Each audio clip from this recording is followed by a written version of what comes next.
Just nii kõlas klaver, kui 7. aprillil esitlesid Mihkel Mattiisen ja Indrek Sarrap Paide gümnaasiumis Eesti Kontserti kooliprogrammi muusika loomise moodused läbi aegade. Tutvustati, kuidas pärismaalased avastasid muusika tekitamise võimalusi, kuidas väiksed pillid kasvasid aina suuremaks ning milliseid imeasju ja meetodeid on tänapäeva inimesed välja mõelnud.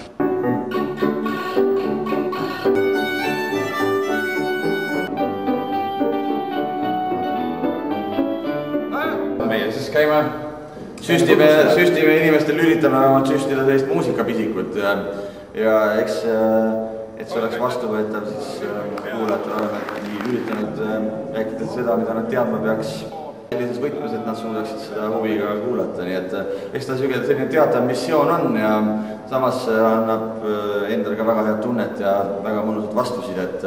Mulle meeldis nagu tänase selle kontserdi puhul just see kõige rohkem, et nad suutsid selle kuidagi elavaks teha ja nii noortepäraseks. Eriti vinge oli tegelikult see, kui ta võttis apelsini. Ta mängis apelsiniga klaverit ja minu arust oli väga ilus meloodia seal. Üheskoos muusikasse naerdes pandigi punkt Harivale kontsertloengule.